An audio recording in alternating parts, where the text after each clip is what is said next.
Bharatiya Janata party slogan थिला हर घर मोदी घर घर मोदी। एबे एभली किछि दृश्य कोरापुट जिलार बोरीगुमा अंचल में देखा मिली, जेपरिक हर घर मद घरे घरे मद।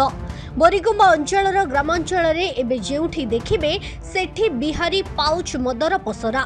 ग्रामांचल प्रत्येक छोट बड़ दुकान सह घरे घरे बेधड़क चली बिहारी पाउच मद व्यवसाय। अबकारी विभाग पक्षरु पुलिस विभाग सह मिलित चढ़ाऊ करी महुली पोच और मद नष्ट करने सह निरीह आदिवासी को गिरफ्त करी कोर्ट चालान करुछि। किंतु बिहारी पाउच मद व्यवसायी को काहींकि अबकारी विभाग पक्षरु प्रश्रय दिया जाउछि ताकु नै उठिछि प्रश्न। दिनकु दिन आदिवासी अधिष्ठित बोरीगुमा अंचल में मद व्यवसाय बढ़ुथिबा बेले अंचल में असामाजिक कार्यकलाप दिनकु दिन बढ़िबारे लागिछि। गोटे पटे युवा समाज पथ भ्रष्ट होइथिबा बेले परिवार अशांति नीतिदिनिया घटना। बिहारी पाउच मद व्यवहार करी एबे गुरुतर रोगर शिकार होई नाही नथिबा असुविधार सम्मुखीन मध्य हेउथिबा नजर को आसीछि। एने विभिन्न ग्राम रे बिहारी पाउच मद को विरोध कले सुद्धा अबकारी विभाग पक्षरु कौनसी कार्यानुष्ठान ग्रहण करा जाउ नाही। करबा पई देचती सेमाने मोटरसाइकिल धरिकरी सेमाने बुलाबुली करके नेकरी पाखु नै देउचंती। एटा पे विरोध करबा पई आमे पुलिस जनाऊँ कि आम एक्साइज जनइले से केते दिन तदंत कर तुन पड़ी जाऊ। आम आदिवासी संघ मध्यम पुणी आगामी दिन में जदि बंद न करेंगे ताहले आम गोटे आंदोलन करने निष्पत्ति आलोचना को जीव। एभली सांघातिक घटना तथ्य सह आमे प्रथमे बोरीगुमा अबकारी विभाग अधिकारी और कोरापुट अबकारी सुपरिटेडेंट को अवगत मध्य करिथिलु, किंतु वर्तमान सुधा कौनसी अभियोग आसी नथिबा कही कथा को एड़ाई देले बोरीगुमा अबकारी अधिकारी। अन्यपटे अभियोग सत प्रमाणित हेले कार्यानुष्ठान ग्रहण करा जिवो कहिसंती अबकारी सुपरिटेडेंट।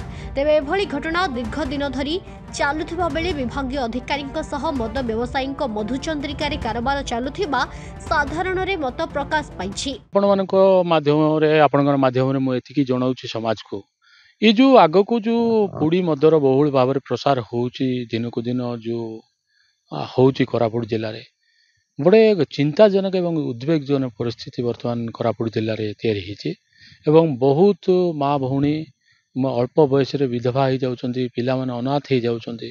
गोटे मानविकता दृष्टि वर्तमान बहुत चिंता करबा प्रत्येक समाज रे बहुत चिंताजनक परिस्थिति। आपण जो विषयटा उत्थापन करछन्ति एटा कोरापुट जिल्ला रे गोटे उद्वेगजनक एवं चिंताजनक परिस्थिति वर्तमान आसीछि एवं समाज प्रत्येक व्यक्ति ये उपरे चिंता करबा दरकार अछि।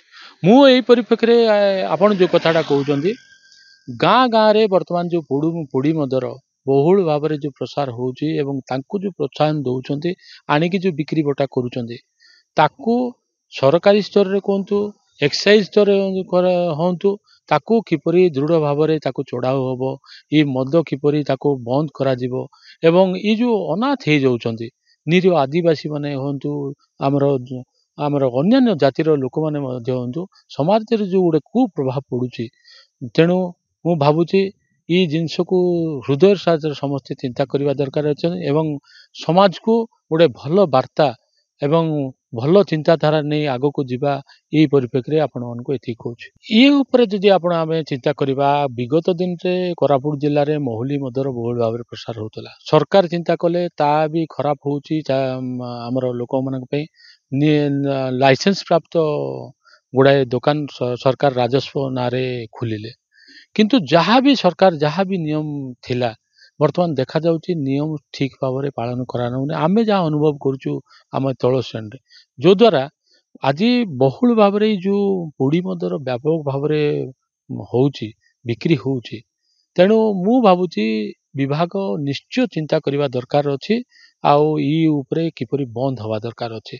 जदि ई उपरे चिंता जदि करा न जिवो आगो को जन असंतोष दाना बांधुची एवं ये जन असंतोषटा मु भाबुची आंदोलन रे रूपांतरित न हो एवं विभाग उपरे निश्चय चिंता करू एवं गुड़ाए जो माँ भौणी आज विधवा हो जाउछन्ति सेमानंको आज सेमाने ठीक रास्ता रे किपर हेबे सेमाने गुड़े सुख स्वाच्छंद्य रे जीवन यापन करिवे आपण मान माध्यम रे एतिकी मोर निवेदन। ये वार्ता मु भाबुची ये वार्ता आमे जिते जहाँ भी आपण माध्यम आपण मैंने बहुत किसी काम कर लोक वार्ता देवाई मु भावुँ सरकारी स्तर में हूँ विशेषकर एक्साइज विभाग ଗାଁ ଗାଁରେ ଗୋଟେ ସଚେତନ କାର୍ଯ୍ୟକ୍ରମ ଯଦି କରିପାରିଥାନ୍ତା, ଯାହା ବି ତାଙ୍କର ନିୟମ କାନୁନ ଯାହା ବି ଅଛି ସେମାନେ ଯଦି ଲୋକଙ୍କୁ ଯଦି ବୁଝେଇ ପାରିଥାନ୍ତା, ମୁଁ ଭାବୁଛି ଆହୁରି ଭଲ ପଦକ୍ଷେପ ହେଇପାରିଥାନ୍ତା। ଦେଖନ୍ତୁ, ବର୍ତ୍ତମାନ ଆମର ଯୁବ ସମାଜକୁ ତଳିତଳାନ୍ତ କରିସାରିଲାଣି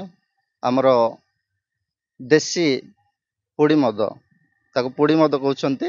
ବର୍ତ୍ତମାନ ହଁ, ବାହାର ଦେଶରୁ ଆସିକି ବିହାରରୁ ଆସିକି ଆମର କୋରାପୁଟ ଜିଲ୍ଲାର ଆଦିବାସୀ ଯୁବକମାନଙ୍କୁ 10 ଟଙ୍କା ମୂଲ୍ୟ, କିନ୍ତୁ ତାର ଲକ୍ଷେ ଟଙ୍କାର ଜୀବନ ନେବାକୁ ବସିଲାଣି ସେଇ 10 ଟଙ୍କାର ମଦଟି।